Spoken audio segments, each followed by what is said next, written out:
Hi everyone, I'm Ivan and I'll be a moderator for tonight's important panel session, which will be focused on representation and empathy in games.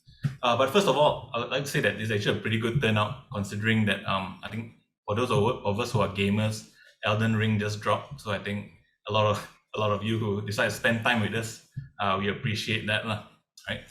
So tonight we will be discussing how our ability to resonate with media can be facilitated to create positive social change, such as advocating for marginalized groups, preserving culture and tradition, as well as breaking the glass ceiling that some of us may never even have been aware existed. Malaysia is still relatively young in this space, and hearing from those who are actively working in this environment would actually be really, really insightful. But before that, before we get into it, I would like to thank our panelists for making a time to share their views and experiences with us today. And we'd like to introduce them. First of all, we have Akira Thompson, of course, from the US, who's from the US but currently based in Japan. Am I right? Yeah, yeah. He's a program manager at Niantic, who also founded its own studio, Rainbows. And we also have Suan Goh from Control D Studio, which is focused on merging arts, design, and culture with technology. And of course, we also have Leeying, a UI UX designer at Double 11, and also a leader and founding member of Big Up, which is a women in games hangout. Got it. All right. So now we only have an hour or so we do have to cover a lot of ground in this session. So we would like to start with a quick round of introductions, maybe starting with Akira. Could you introduce yourself and Sure, thanks. So yeah, like you mentioned, I currently make my bread by contracting with Niantic as a part of their Black Developers Initiative. That initiative is specifically focused at providing kind of seed funding or opportunities for Black developers who in the US are specifically very underrepresented. People worldwide play games, and especially in America, the demographic of people who play games is very wide, but only about 2% of the US game developers are Black or of African descent. So we're trying to do some work to kind of bridge that gap or to bring some equity to that gap. But my main source, my main kind of thing that I do, I'm a game developer. I have a game studio here in Japan, for which we have an unannounced project that's currently in development. But in terms of making games for equity and empathy and such, back in 2015, I made a game that is a live action role play of being a poor Black person in America. I had the opportunity to show it at several conferences, as well as San Francisco's Museum of Modern Art. So hopefully, I guess that game was doing its job by getting it in front of the people, I was targeting it towards. So, yeah, thank you. all right. How about Swen? Tell us a bit more about yourself. Thank you, Ivan. Hi everyone, my name is Suan. Swen, however you want to say it. No problem. So I am one of the co-founders of Control D Studio. We are based in Kuching, Sarawak. And our studio kind of functions as like a game development, but also like multimedia design studio, because my partner and I actually graduated from the multimedia design side, but have decided to venture more into games as well. Perhaps maybe some people might know about the game that kind of pushed us to where we are now, and that is our augmented reality mobile game that we developed as students called Anno Journeys Through Tattoos.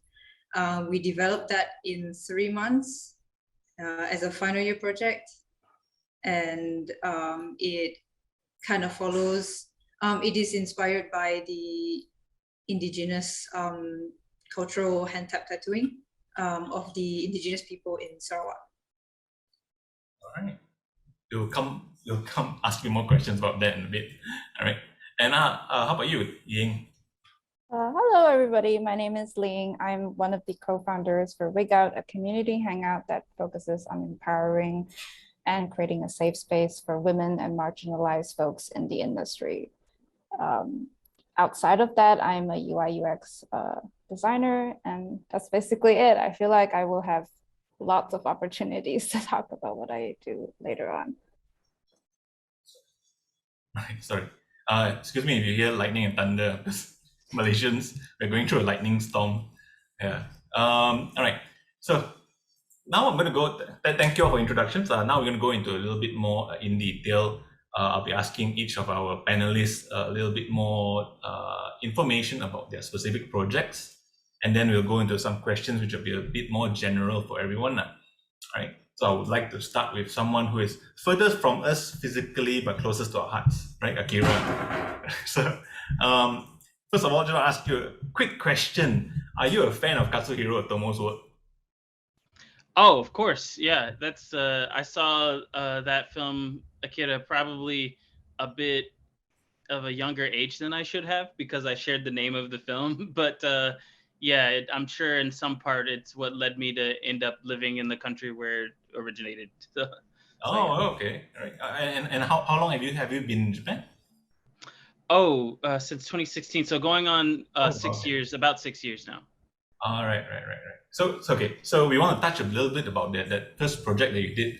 It was called "And Maybe They Won't Kill You," which is it's great. quite a strong title, right? Mhm. It's a performative empathy experience, right? And also it was a finalist in the Indicate 2015, right? But it was a LARP experience. Could you explain a little bit more to the audience about what actually is it? Because I think maybe some people might not be so familiar with what the concept of a LARP is. Right. So LARP, meaning live action role play. It is a non-digital game. I did create a digital version of it in the past, but after running the live game, I decided to kind of focus more energies into the live version and take down that one. The nexus of it being created is in America, unfortunately, people of certain background, especially Black or African American background, are on a much higher scale killed or hurt by U.S. police. So there was a specific case of this that happened in Ferguson, Missouri. And at the time when I was a grad school student at UC Santa Cruz, there was a trial that was trying the officer who unfortunately ended the life of an unarmed young man. And I was kind of surfing Facebook and seeing a lot what some of my friends are saying, so seeing what some people from my hometown where I grew up were saying, and it just seemed like we were living in two different worlds. Because also about that time, I believe in Missouri, riots were starting to happen, and some people were really having a hard time wrapping their head around the idea of like why these riots were happening, why uprisings were happening, while people were kind of confronting the police about this. But having come from that community and knowing, oh, that could have been me, I had very different feeling about it. So the purpose of the game experience is to put people that don't come from my background into the shoes of someone from my background, in the hopes that they might come out the other side of the experience with a different perspective, or at least information that they might not have considered before. So a new perspective. All right. So it's a non-digital game, right? And it puts people in the shoes of someone of another background, right? And I actually downloaded it. It's available on your website, right? It's a PDF documents. Anyone can actually go there. It's rainb.ro, right? Rainbro.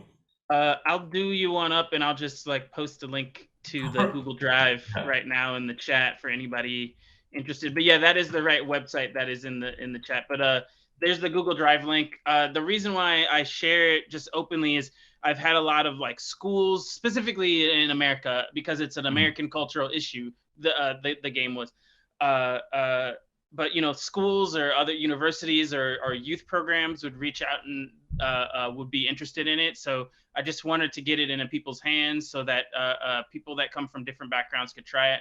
In terms of the audience we're speaking to, I'm sure y'all don't have those same problems in Malaysia, but you know, every culture, you know, I now live in a culture outside of the one I was born into, and I can see every culture has its own kind of things. So what I would say is maybe take a look at what I'm trying to do with it.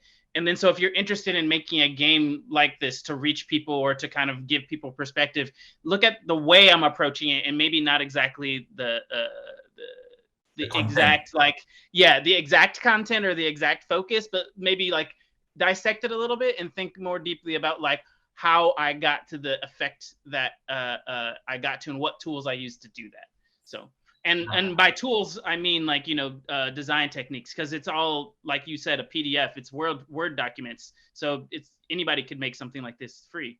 Yeah, highly recommended for anyone to download and try and just look through it, try it out if you want to. It's a very powerful communication method, right?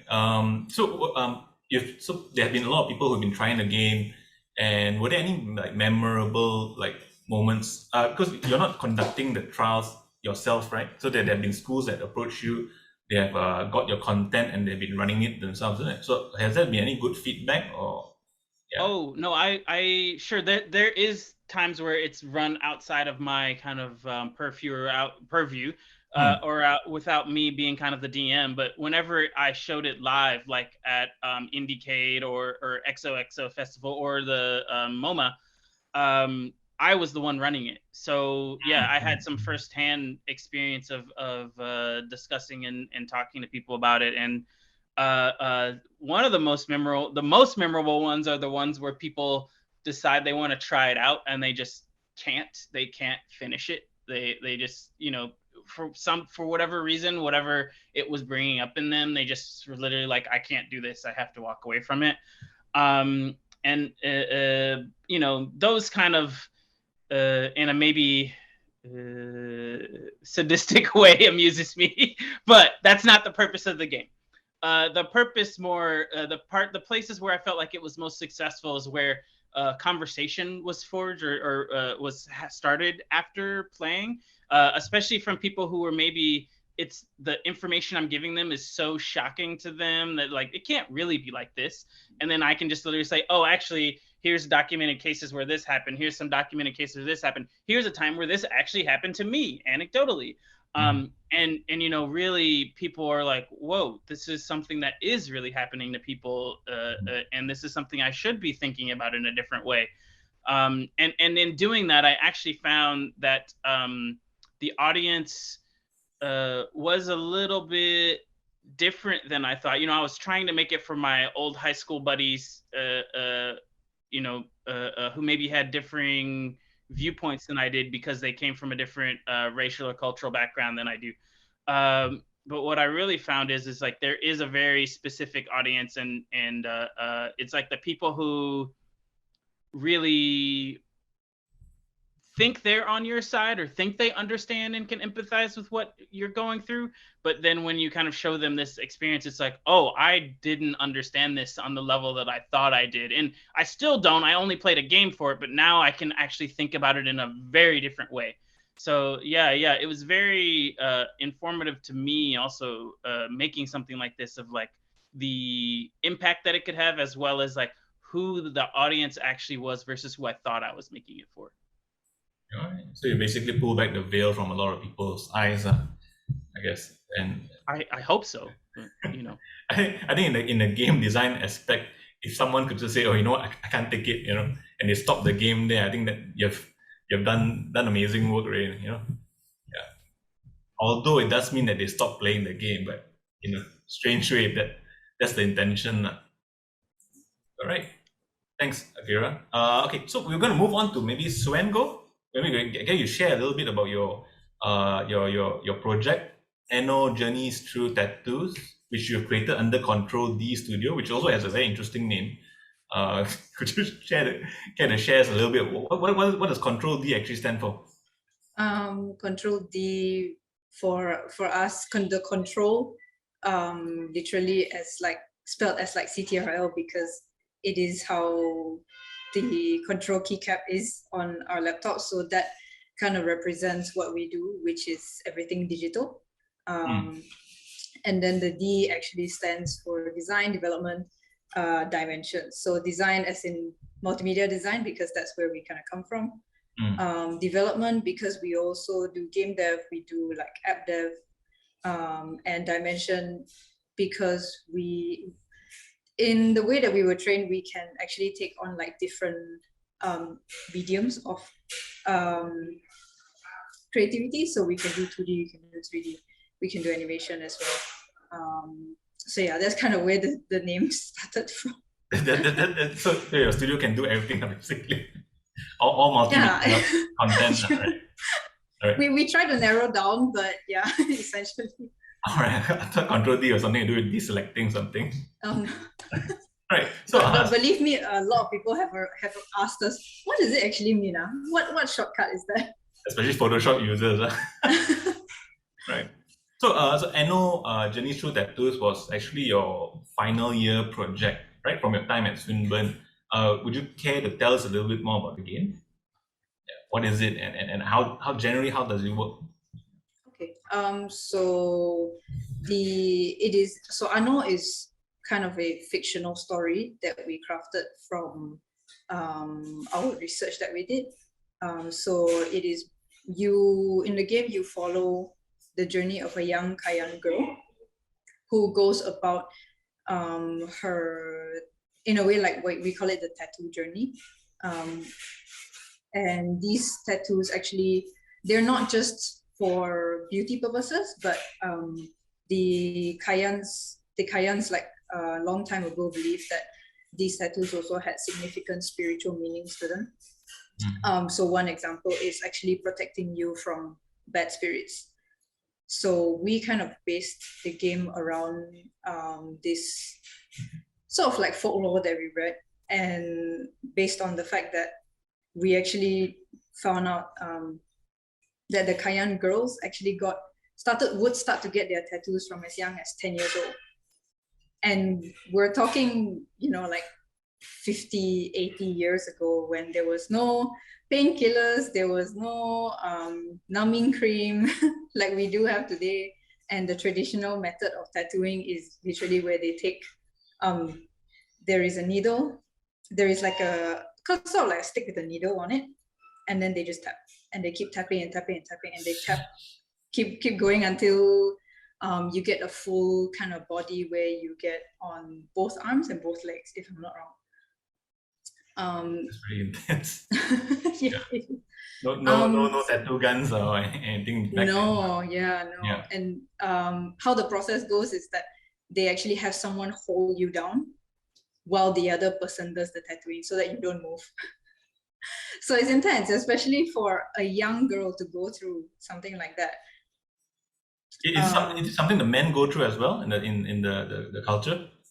Actually, after speaking to some Kayan folk, they actually said yes, the men did go through it as well, but they were more so involved with the crafting of like their stencils, their tattoo stencils. Yeah. So that's where the men did had more contribution, but most of the tattooing was actually done by women and on women. Oh, okay. Right. So yeah, the game actually follows that sort of journey where she gets her tattoos, but at the same time,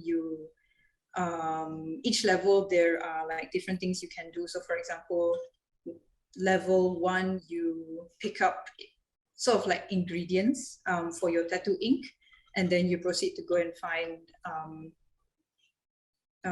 things to make like the tattoo tools. So there is a little bit of like education there that we managed to source from the research that we did.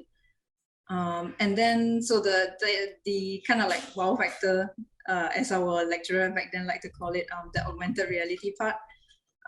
So after each level, after you finish each level, you actually get to see like a small a small Yeah. part of the tattoo, and as you unlock more and more levels, you eventually get the full arm. Oh, okay. Yeah. So Right. that was like kind of like our reward for finishing each level. That's actually pretty cool. So you need to finish the whole game, and then you actually can project a tattoo onto your arm through a AR camera. Am I right? Yep. Yeah. So anyone interested to check it out? It's actually a mobile. Is it a mobile game? It's a mobile. Yeah, game. it's a mobile game. Let me I can just share the links in the chat itself, right? And okay, so there are so many ethnic groups in Sabah and Sarawak, right? Was there a particular reason that your team decided to focus on the Kayan tribe as the inspiration for the tattoo? I think when we were brainstorming for the project, we knew that one of the topic we wanted to touch on was tattoos, because the theme for the final project at that time was cultural stories. So we knew tattoos was one of the topics that we wanted to do. But if you actually go and search Sarawak tattoo, most of the time you will see Iban style tattoos. That's what most people know Sarawak for. So Iban tattoos are like really big, bold designs. A lot of them I think the most familiar one is like there are two kind of flower styles on the shoulders here. Those are called the bunga terung. So those are all Iban tattoos. And when we were doing our research, we actually came across the Kayan tattoos. And I think the one thing that really made us go like, wow, we have to do this, was when we found out that these were done on little girls. It's a very different story. So the fact that me and my own teammates were like, wow, holy crap, this is kind of intense for like young girls. So we're like, okay, this is probably something like other people will also be wowed by. And it's something different from the Iban tattoos. I mean, I love Iban tattoos as well, but this is a story that we felt that more people have not heard of. Yeah, it probably freak out a lot of Asian moms, like you 10-year-old girls, and hey, I would like to get a tattoo. So okay, so for those that do not know, it's basically a game where it's a platform game. Am I right? So as you move along the game, the tattoos and the environment actually come alive, and they morph and they move around. So you got to navigate that kind of space, right? Each level we actually designed it after the tattoo. So if there is a small button in the game where you can press, and if you zoom, it zooms out, and then you realize that your level is actually an arm, and you are walking in the tattoo itself. One of our big inspirations was sorry, I forgot who that guy is from Moana. The big guy. Maui, is it? Maui, yeah. Because in the movie, you actually see his tattoos come alive and start animating. So that was a very big inspiration for how we did the style and the animation in the game. All right. So, but then was it a local folk tale that you used in the story of the game itself? It wasn't. I would say it's like a lot of small tales and just like small points combined, because the thing about the Kayan tattoos was that we couldn't find a lot of information about it, because it was much less documented than the Iban tattoos. And the Kayan tattoos, actually nobody practices them anymore. So the only time you actually get to see these tattoos are on women who are already like 80, 90 years old. Yeah. So it's keeping it alive. Sorry, say that again. So in a sense, you're keeping this alive. In this, like if someone was interested to find out more about it, the best source would actually be, in a sense, your game, right? I mean, I think the game is kind of the first suggestion that comes out if you search, but I wouldn't want us to be like the only source for people to look for. Like what actually happened, I think last year, was that someone contacted us regarding cayenne tattoos, and I think they were a master student doing some research on cayenne tattoos, and they were based in the UK. So they were researching like an artifact that they found in one of the museums. And they asked us a lot of questions, and I said, I think it's better if I direct you to these Cayenne folks that I know. They're called the Leeying Initiative, but they're more so a social enterprise focused on bringing about indigenous cultural heritage and arts. So what I did was actually I directed them to the Leeying Initiative, and I said, I think these guys can better explain to you and understand what you are trying to look for, and I think they are better like sources for you as well. I think it's similar like Akira's game, where the point was like just start the conversation going and then not be the only source of information, but then people start thinking about it, and then they start to develop on it as well, isn't it? So that you can go on, right? All right, thanks, Suan. We'd like to move on to Leeying now, who has been very active. Right? She's the she's one of the founders, right? There's a few founders. One of the founders in the Week Out initiative, Women in Games Hangout, which I think was started in 2018, 2019.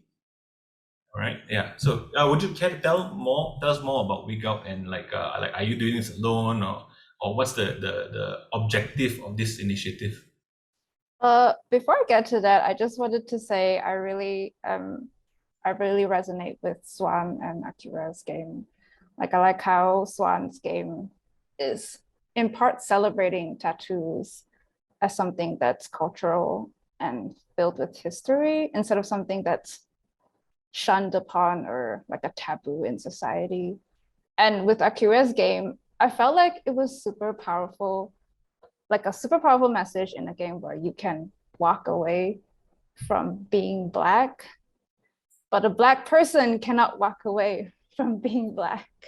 And that in itself, it's like the whole thing just makes me like go like, whoa.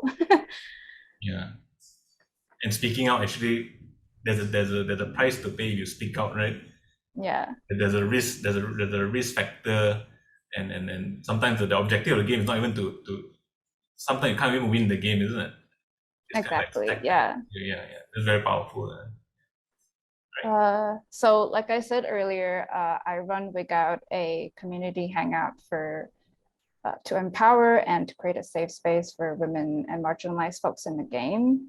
So I want to paint a picture, right? Like, imagine you're going to an industry event and you hear a joke at your expense, joking about how maybe you're not qualified to be in this industry, or that you maybe don't even deserve to be here. But it's a joke, right? But that's actually what a microaggression can look like. And those are the kinds of small things that can really wear you down and make you question if you want to continue to be in this industry. So for Wigout, what safe space means to us is like, a space can't just be automatically be safe just because you want it to be, or if you declare that it's a safe space. You have to put in active work and give clear-cut rules that ensure that the people who come to your event stay safe and comfortable and away from these kinds of incidents like microaggressions or even aggressions. And that's what we want to try to build with our community. It's that trust. Yeah. So on a macro scale, like what is it that you hope to achieve like down the road?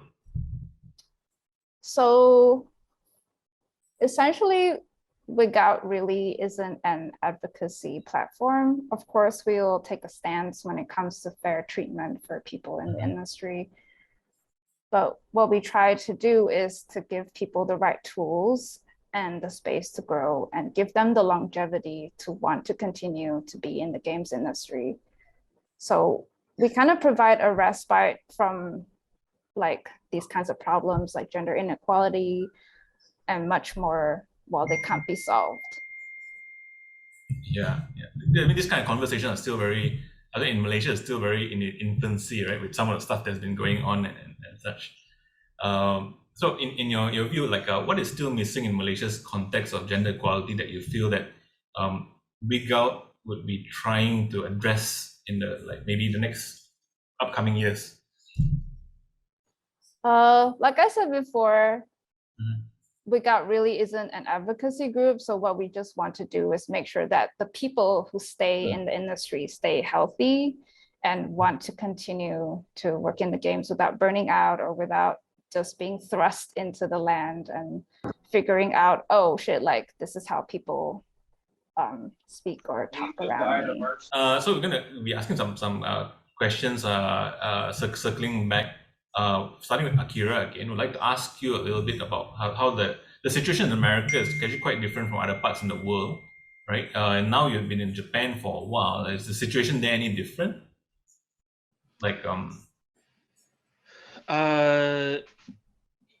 In some ways, yes, some ways, no. In Japan here, what I've noticed is there's a huge gender inequality issue. And along with that gender inequality, there's also everything that comes with that, where, there's just deep-rooted sexism. There's also some level of, homophobia that isn't really addressed in the same way that it's in America, but it's still present. And that, in America and many European countries, same-sex partners can get married and it's not an issue, but here in Japan, it's not something you can really do. School uniforms are also very genderized, and only in somewhere like Chiba prefecture, sorry, it's not Chiba city, do they allow for gender non-conforming school uniforms. So there's a lot of issues with that are pretty deep rooted here that also I've recognized lead to some greater societal problems. As in part, like the work culture here is as such that how could you have a family and work at the same time, but at the same time it's expected as a given that a woman will care for the children. But it's well, I want to care for my child like any good father should. So it's just it has its own set of issues. It's not really my place to criticize Japanese culture too much, as I'm a guest here, but I will call it things as I see it. In terms of race issues, America gets the crown for that. But in Japan, it's less like me being Black is the issue, where that is the kind of a thing in America. It's more that I'm just simply not Japanese. And it doesn't really come from a place of you're inferior because of that. It's just I'm not sure if we can understand each other because of it. So it's more of I'm not sure if I can understand you, and I'm not sure if you'll understand me, kind of thing. Less where in America there's a different dynamic at play there. So as I mentioned before, now that I've had an opportunity, and I also spent some time in Iraq under just very different circumstances, but because I've had the opportunity to see a few different cultures and kind of live among people with maybe similar values but different cultural background. I'm able to I feel like I'm able to kind of see where the patterns are and how the dynamics actually end up being different, even if the problem initially looks the same, the dynamics are slightly varied. Would you say that across these many cultures, the things have been trying to move forward? I mean, improving bit by bit? I feel like because of the interconnectedness of the internet, and regular people being able to kind of communicate with each other, that when we can see another society, the way that they're doing things in a way that that's basic human rights, like people being able to decide who their partner is, or someone being able to be paid fairly. I feel like because of that cross-pollination of ideas, we are as a species moving forward in some ways, but you know, this is not for me to say exactly how or which or why, but you know, in some places, like there's certain cultural assumptions that happen. Let me speak from an American's perspective. Americans might look at a specific cultural practice and assume, oh, they're tattooing like 10-year-old girls. Oh, and like, you know, be so whatever about it. But then you actually go talk to the person that's a part of that culture. And it's like, well, no, for me, like my mother before her and her mother before her, we're all tattooed. And this is a part of who we are. So I think we also have to be careful not to like decide what is valid. And I think the core just really needs to be like equity and equality across the board. So an agency is a part of that, you know. So if it's more of like, this is part of my culture and that's why I want to do it, that's great.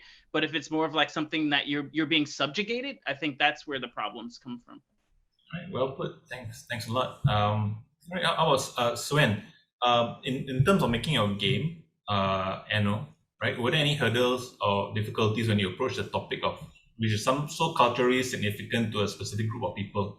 Like how did you approach it? Do you speak to people, speak to the tribe, like you know, how do you do it without like overstepping or misrepresenting them? I think that, to be honest, I think that was like our first mistake as students. Was that while we tried very hard to find someone who we could speak to, but you know, I don't know, perhaps as students there's just something you don't know. There's just somehow you don't know how to research properly or what. But we couldn't find anybody to speak to, and we only had 3 months, and we were like, you know what, let's just move on with it lah, me and my team.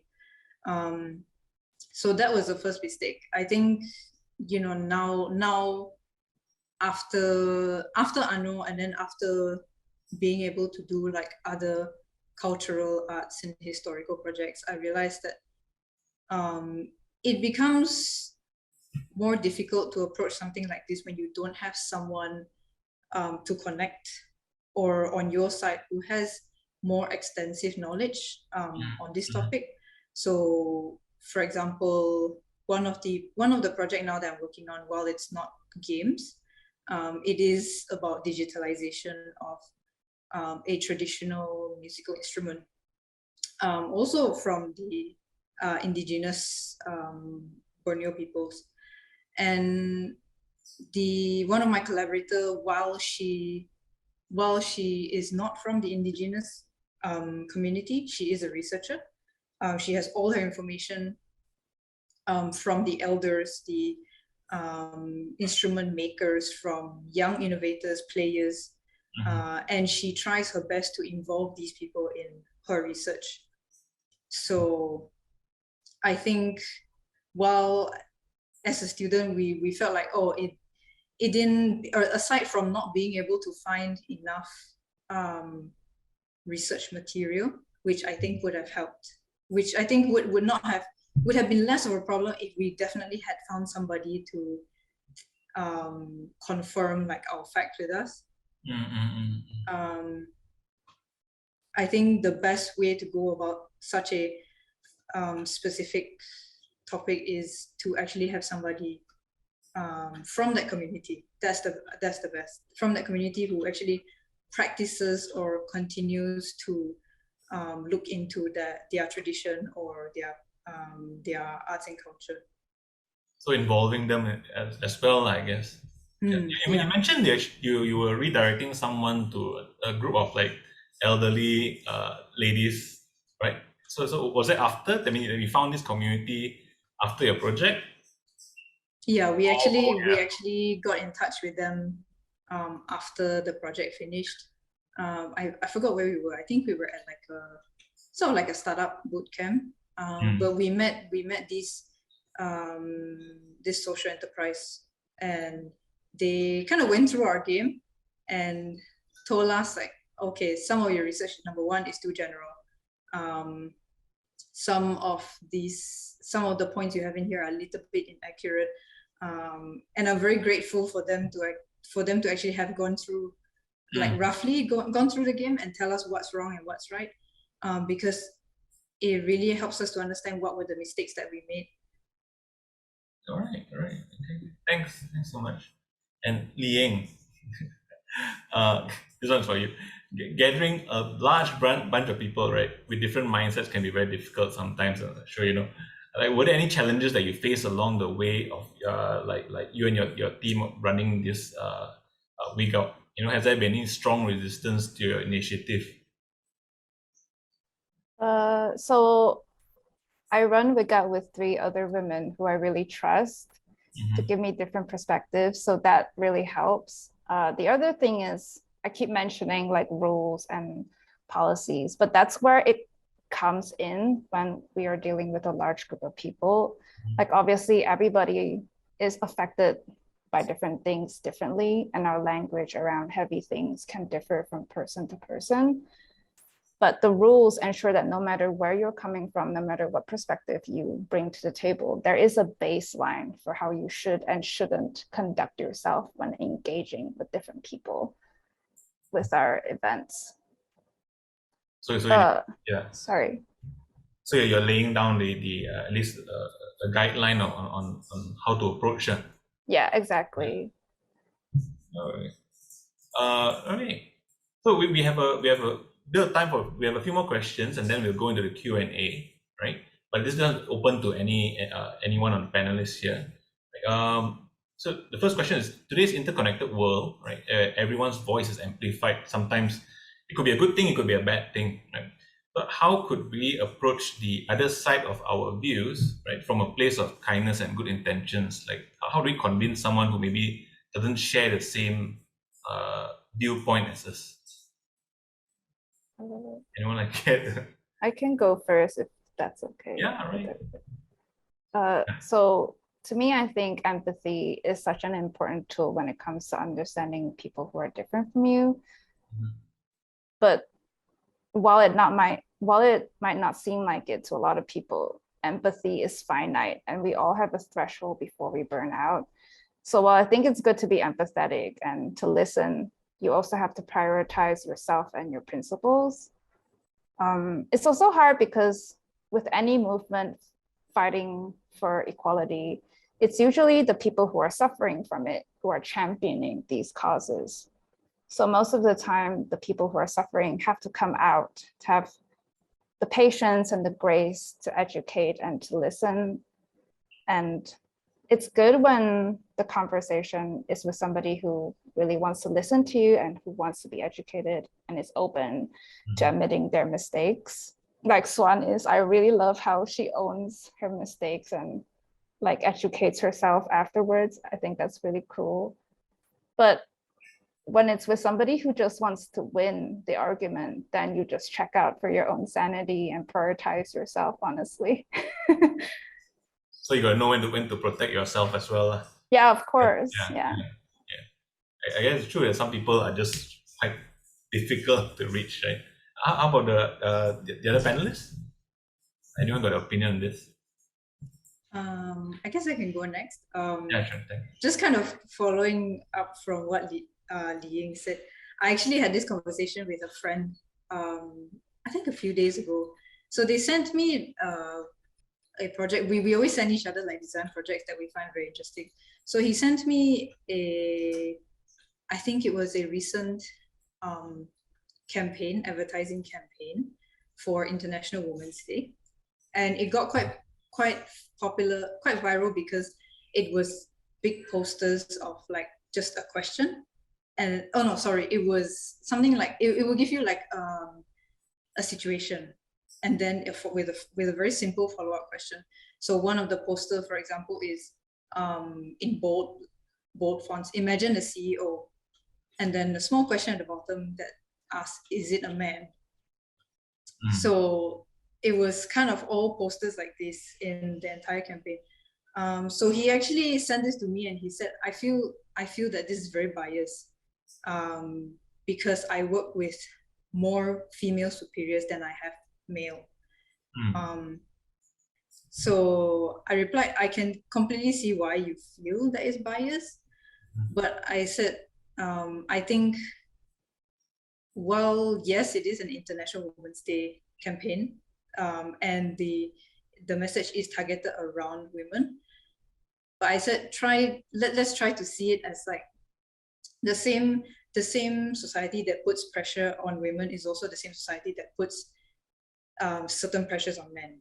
So, for example, that ad campaign, I think one of their references was of a study done on children, and a majority of the children actually think that the man in a traditional family of a husband and wife, the husband must be the one to go out and be the breadwinner, and the wife must be the one to stay at home and do the chores and look after the children and cook the meals.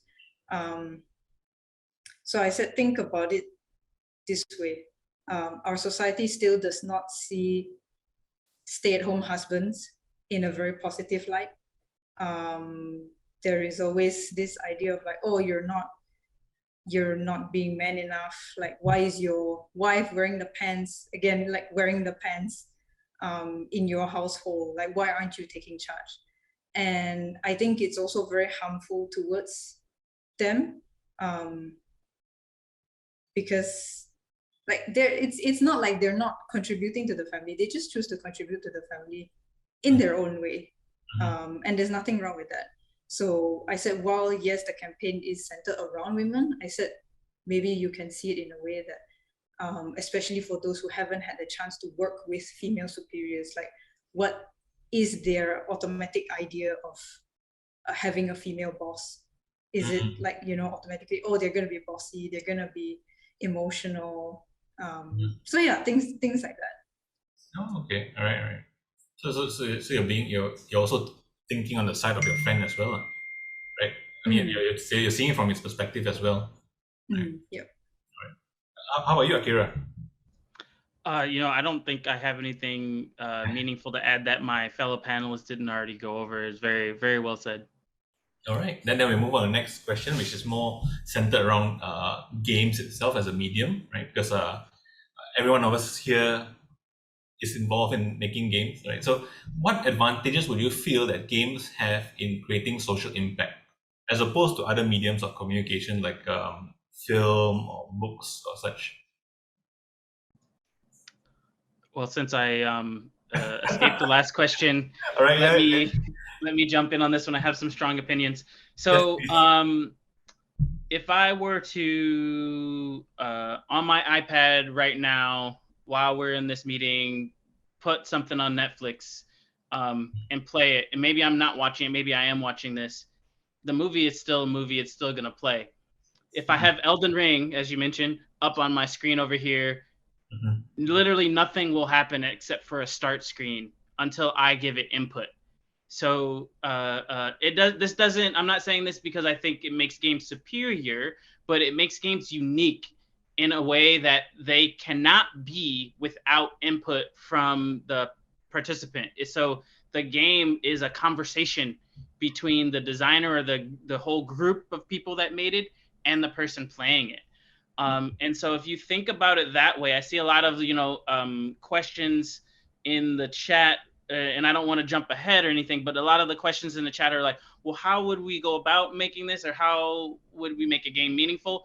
Maybe if you think about it, convincing that uncle or that aunt or whoever that has this kind of like ingrained idea of how things used to be, but we can see a different future.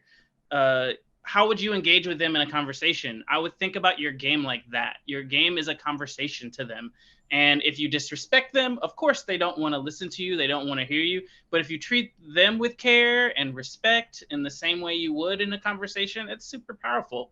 And so because of that, I think games are uniquely positioned to have a very significant cultural impact. And that, it's a tool. It can be used for hurt or it can be used for good. And so it's the responsibility of us as designers to make sure that we're doing the right thing with them.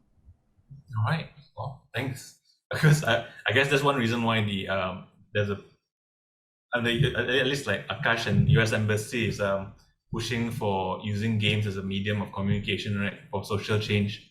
I mean, it makes a lot more sense after you've explained it that way. How about you, Suan? Any opinion add on top of that? Because Akira covered quite a lot of base there. Yeah. I think Akira pretty much hit the nail on the head. But I guess, like, to me, it's also just being able to put it. They could put you in like the shoes of another person, especially like Akira's game, and maybe they won't kill you. It's literally putting you in that as the victim or the player in that sense, and actually experiencing what it might be like to go through what other people go through, and to see things in a different light. But yeah, that's all for me. Thanks. Yee? I'll just default to both of their answers. Yeah. All right. Okay. So that's about all the questions we have. But we do have a lot of questions from the audience. So maybe we can get to that instead. I think a lot of people have been waiting for their questions to be answered. All right. So this open to any panelists. So feel free to jump in anytime. All right. But we're gonna start with Marat from University of Reading. Oh, I got that right. So a question for Akira. Would you consider creating a Japanese version of, MTWKY game? And what would it be called? Sorry, are you familiar with MTWKY? Yeah, and maybe they won't kill you. Sorry. Yeah, the acronym. Okay. Yeah. Oh, okay. So all right. Yeah. So have you been was it ever in your thoughts? It would be called Nihongo Jozu ne. Sorry, that's a joke for anybody who spent time in Japan. You speak 3 lines of Japanese, and it's like, oh, you're so good at Japanese. Like, no, I'm not. Please stop. No, but my serious answer is that I wouldn't do it because I am an American. While I can maybe have a unique perspective of Japanese culture from the outside, it is not my culture to comment on. I would instead empower a Japanese woman who has a game that she really wants to make, that really wants to make a statement. I would step aside and empower a person who really knows what they want to say about the culture, rather than kind of like my, secondhand or third-hand perspective. Because in that case, I might do more harm than good unintentionally. As well-intentioned as it might be, I just don't have the expertise to do so. So in this kind of situations, most probably it might be better to support the people who want to do it as well. Yeah. Rather than taking jumping straight in and pushing forward. All right. Right. Unless it's a game about being a foreigner in Japan, then sure, I know a lot about that. Yeah, 6 years, huh? Right. How about next question we have from Alif, right? It's not open to everyone. He wants to ask the speakers, how do you plan to tackle the issues of equality through video games and not just in the development process aspect? Sorry, let me interpret this question. I think he wants to ask how do we tackle the issue of equality, right? Not through game design, not through but how can we use games to tackle that topic itself?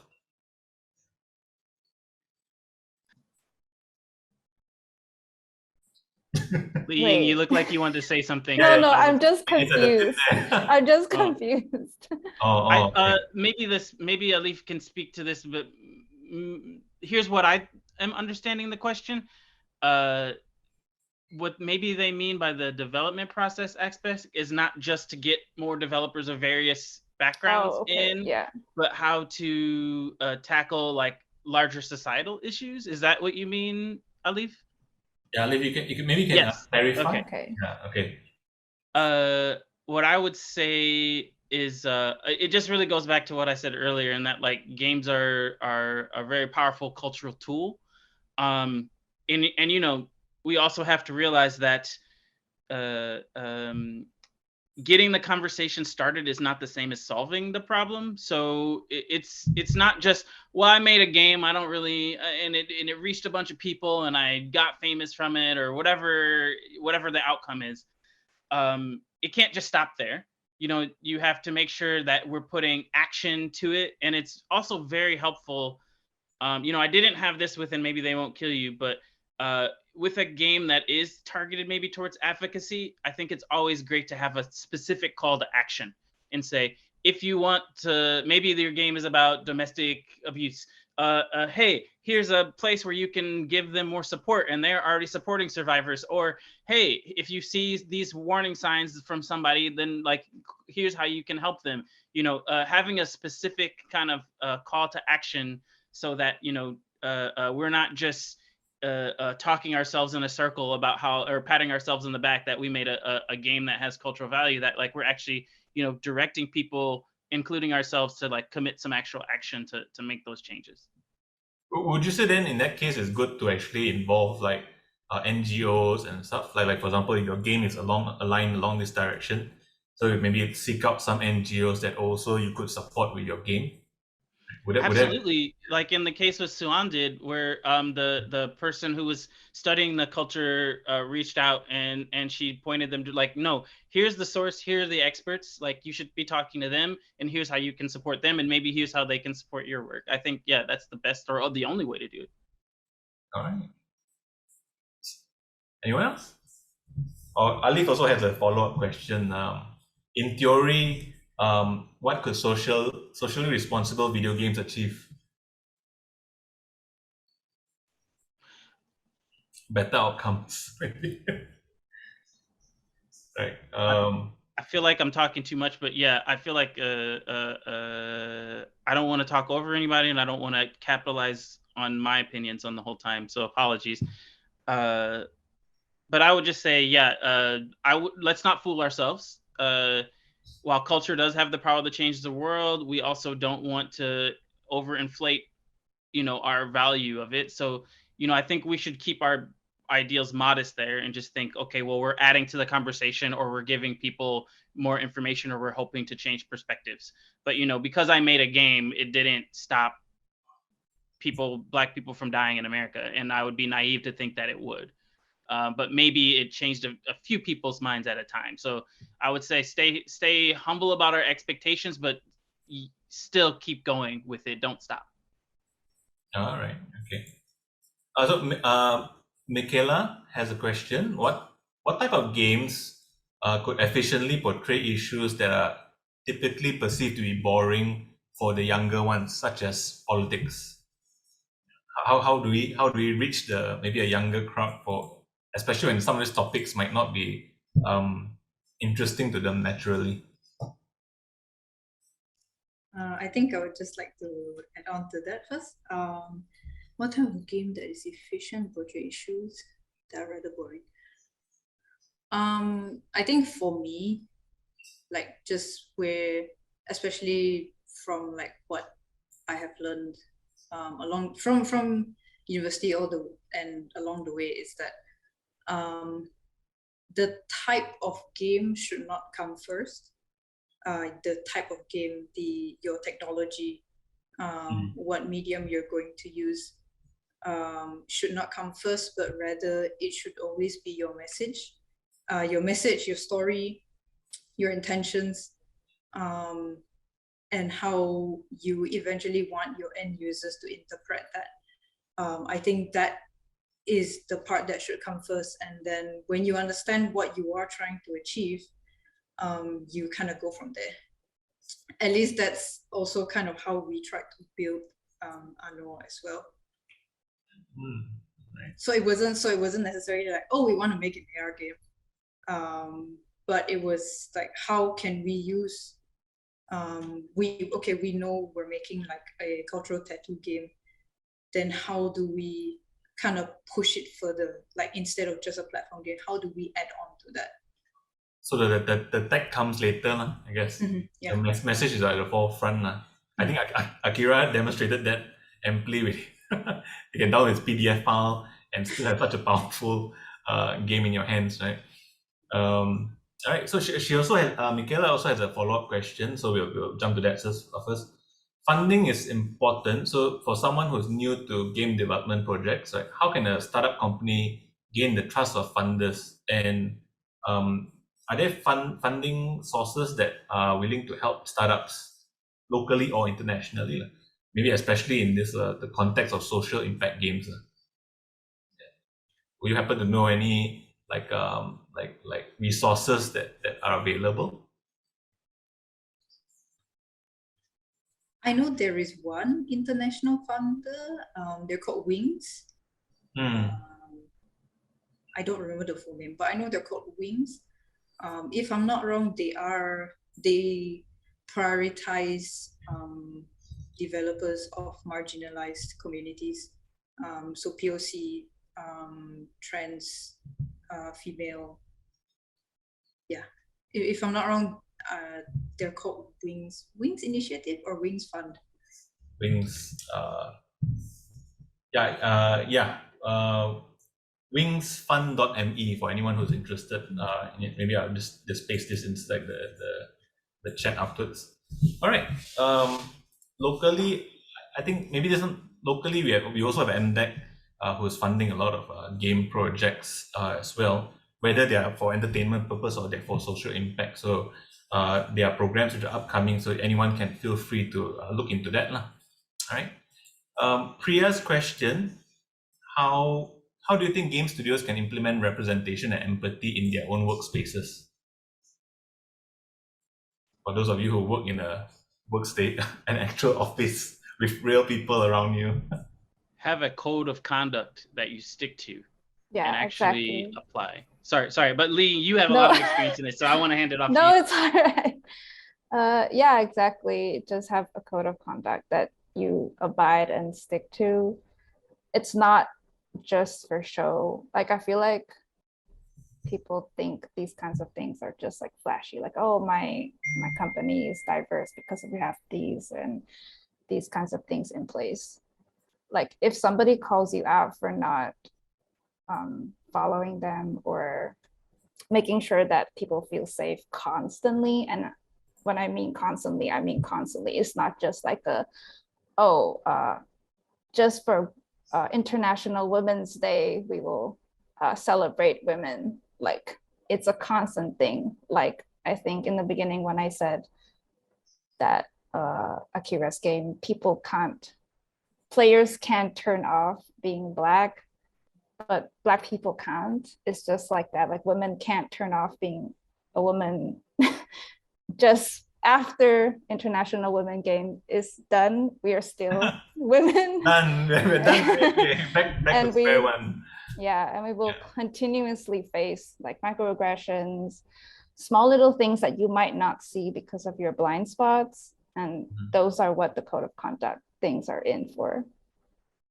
All right. Maybe it's also it's a little bit also on the human resource side where you have a proper code of conduct and execute it fairly, I guess. Right.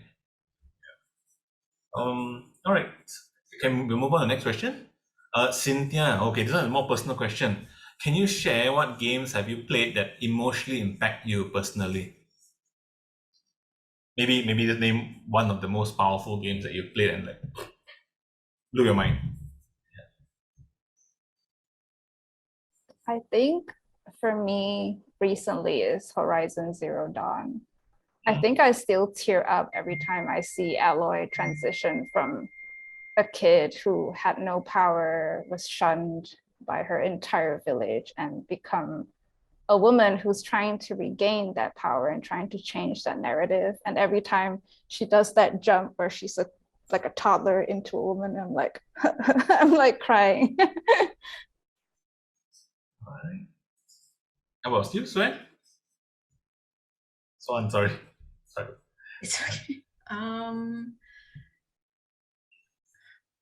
Wait, sorry, what was the question again? What games what game personally like impacted you?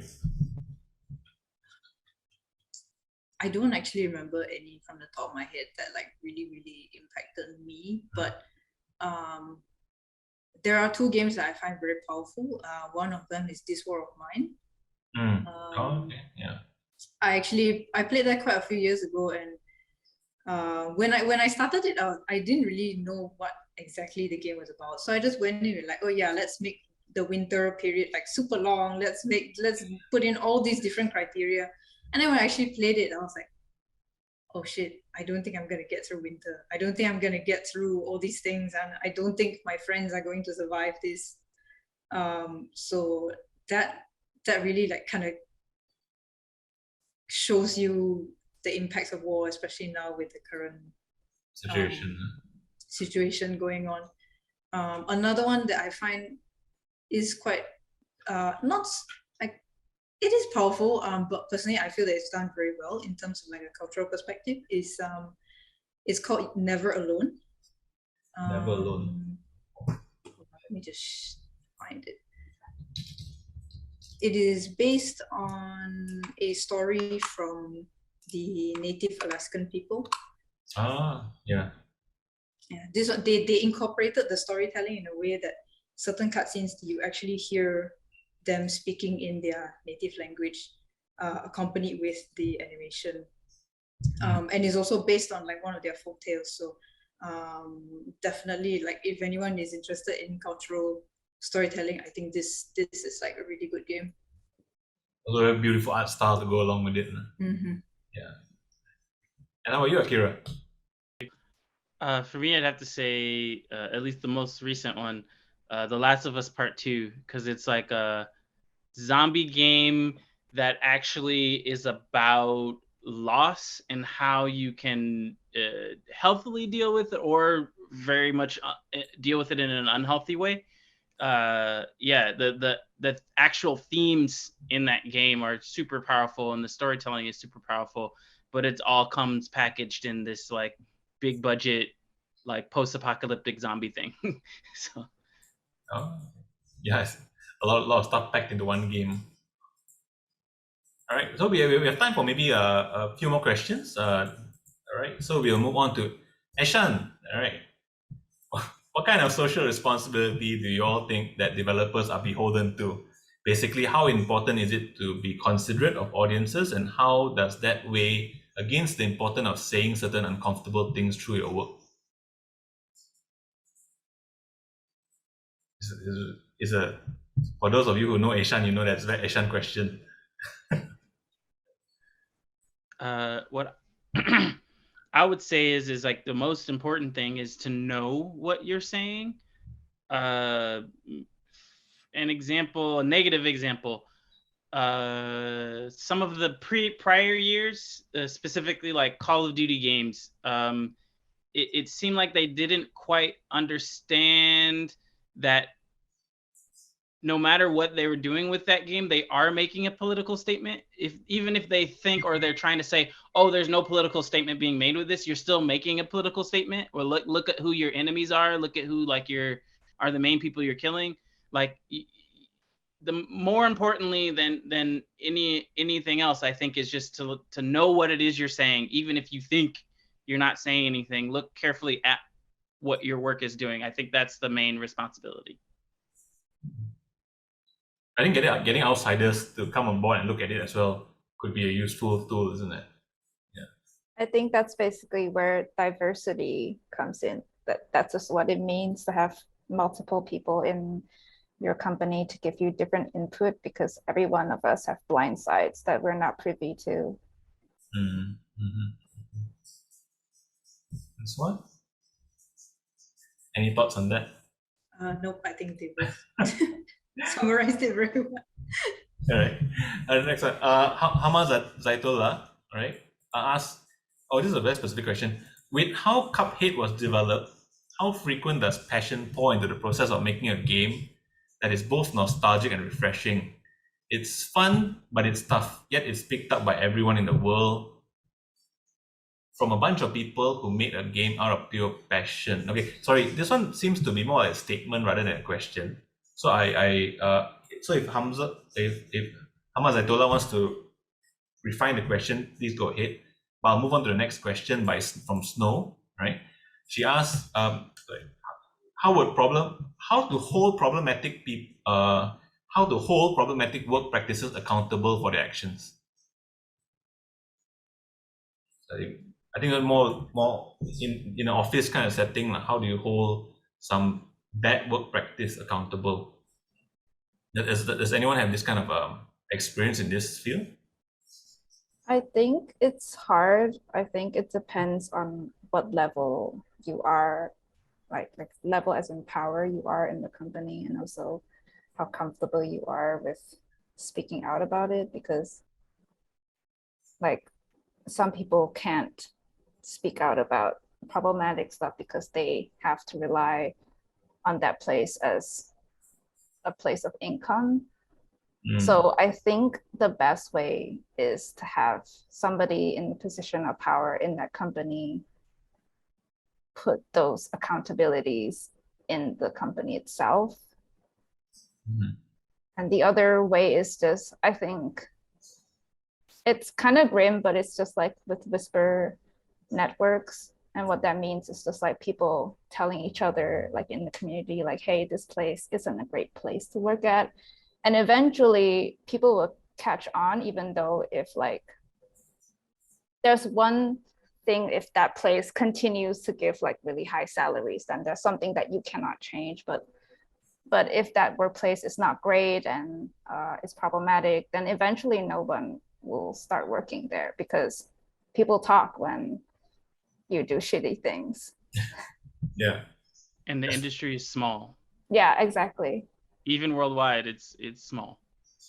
I also wanted to add on to that, like, I totally agree. You know, you do want to be careful about putting yourself in a compromising position if that's your only kind of source of income. So maybe like, you know, hit the new jobs on the DL. But another thing that a soapbox I want to get on, specifically, if you are part of an in group and then you are witnessing microaggressions happen or inappropriate comments happen and you don't say anything, you are equally a part of the problem. Exactly, yeah. So like specifically in the case of a sexist work environment, as a man, you need to be speaking up to your fellow boys. Like if they're saying some stuff that's just inappropriate or wrong, and you know what it is, it's not a question about, oh, I'm not sure. You know what's right or wrong. You need to check them and you need to correct them, because if you're not, you are causing that culture to happen. You're contributing to it. Your silence is contributing to it. Stuff like locker room talk and stuff like those kind of things which people might usually construe as boys will be boys kind of stuff, I guess. Yeah. All right. So I think the takeaway is also be careful about your current situation as well, right? Yeah. And I think some companies, especially if the highest position is the one who is the source of the problem, then you have to reconsider and start looking for other jobs down low. Right? All right. So okay, maybe we've got time for two more questions. Serena Ng asks, have you guys done any work with urban poor communities, and how can we get connected as they are reaching out to the B40? This one is, I think, more localized to Malaysia. The B40 is the lower income groups in Malaysia itself, earning below a certain level, so they classified them as the B40 category. Leeying or anyone? Yeah. Any idea? Or I think maybe this is a question that maybe could be asked to the Biji-biji guys as well later on, right? After this session, maybe they can advise a little bit about how to connect to them, right? Okay, so the last question of the day. How do we get Malaysians hyped and excited about game development that can help community and society during these unprecedented times? Which actually sums up the whole initiative pretty well. Yeah. How can we get Malaysians hyped up and excited?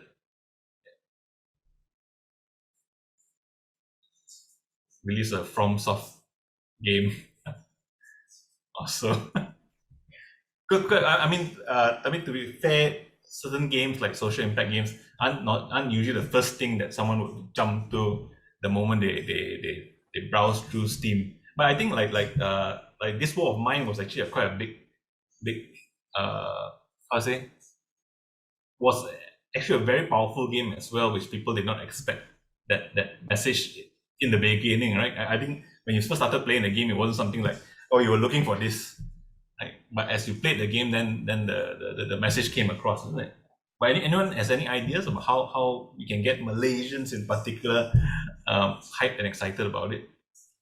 I think it's really just like something we have to recognize within ourselves, like to recognize that there are games and there are cool things that are coming out of Malaysia, and that you have to kind of do your part to actively search those things out. Like obviously the AAA games and like from Blizzard, or like even like what GTA, it's going to get more coverage and more media than like a local Malaysian game is going to get, because that's just how it is. People who have money and who live in privileged places like in the West, they're gonna be able to get their game out there so much easier than anyone here in Southeast Asia, or just anywhere that's not in the West. So we kind of have to do our part, as in like to tell people about cool Malaysian games, but you also have to do your part to seek those things out. Like I feel like a lot of people that I speak to don't even know that Malaysian people make games, and that's kind of because these kinds of conversations aren't happening. Like, but I think there's a huge movement, I wouldn't say like of local Malaysian goods. Like I go on Instagram and I see small businesses of Malaysian people selling shoes or jewelry, and I feel like that kind of gets the ball rolling with these kinds of talks, because that gives like an awareness of, hey, Malaysians are doing cool things with their creative tools, and one of them are games. So support local, I mean, essentially. if you read our media also was kind of a bit more. We do have a lot of alternative media, right? That occasionally write up articles about us. Yeah. Malaysia, we used to have magazines, game magazines as well, but I think those also as well died out already. So we only have online games media channels now only. Yeah. But but this is for everyone out there. There is actually a game jam coming up soon. So hopefully the outcome from that game jam would be something that could actually break the stereotype that we have that people maybe don't play social games as much, right? Some new ideas could come out, and we really do hope that everyone would actually support that initiative, right? I think more information would be found on the website. Okay, so anyone has got anything to add to Sing Choi's question? Like any idea how to get people hyped? I don't want to speak out of turn, not being Malaysian and not being in Malaysia, but I have had an opportunity to help build several indie communities, and even contribute to some of the indie communities here in Japan. And like there's this phrase that always comes to mind for me. I think it's like an Urdu saying. It's like the chicken cooked at home tastes like lentils.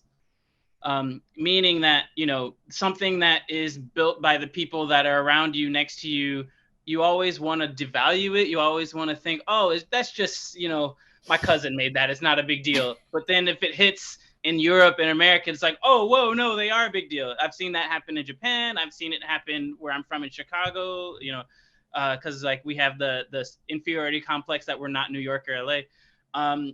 So what I like to think is like, think about it like a party, or you're at the club. Like, who do you want to hang out with? The people who are like dancing and having a good time and they're fine just doing it by themselves for a while and the crowd gets bigger? Or do you want to like go with the people who are like, you know, looking at them? You want to be with them, you know? So I feel like it's like exactly what Leeying was saying, is like, you just got to do it yourself. And, you know, I'm not trying to make it sound simple, because I agree, in the West, there's so many, it's so easy. There's so many more opportunities. I won't say it's so easy, but it's easier for sure to get your name out there, to get your game out there. But like, I would just say you got to just keep doing it and show that like you are valuing yourself, support other people in your community, and things will eventually like move forward. Yeah. So sorry. Hopefully I'm not making it seem like it's simpler than it is, or making it seem like, oh, you know, it should just be. I'm not trying to say that. I'm just trying to say from my experience, here's what I think. Sorry. So we got to start somewhere, right? Yeah, I think most Malaysians know. Most Malaysians have that general view that a Malaysian made game or product might not be as enticing as something that's made elsewhere, right? But I guess nowadays most stuff is made in China, so it doesn't matter. All right. Yeah. So, Suan, anything you want to add to that? I think I just want to add, like, perhaps, you know, try to get people excited about indie developers, because like what Leeying said as well, like games like GTA, Elden Ring, they will always be up there in your suggestions. They will always be, you know, on Twitter, there will be people talking about them. But a lot of times it's the small guys who don't get any attention. They are the ones who really, really need it. No, I'm not saying that the big companies don't need the attention, but us small indie people just need even more of it, because it's just so much more difficult for us. And I think I can kind of say, like, just being in the Borneo side, before this, it was really difficult for us to actually be connected in some way to the games industry in Malaysia, simply because we were a plane flight away. Prior to, if I'm not wrong, like prior to COVID, all the events are like on the ground, you know, game jams are held on the ground. And when you're not there, it's just like, oh, okay, like sucks to be you lah, like that. And like it's not, that wasn't probably their intention, but I think people did not realize that even though I am in the same country, just being across the ocean takes away some of those opportunities for me. It takes away some of how much I wanted to be involved in that, but I couldn't.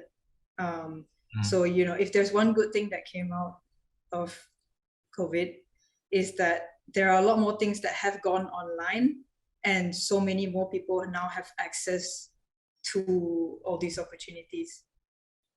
All right. Oh, good to know, because as a person that runs Global Game Jam for Malaysia itself, at least, yes, we will definitely be moving for a hybrid kind of setting from here on forth, right?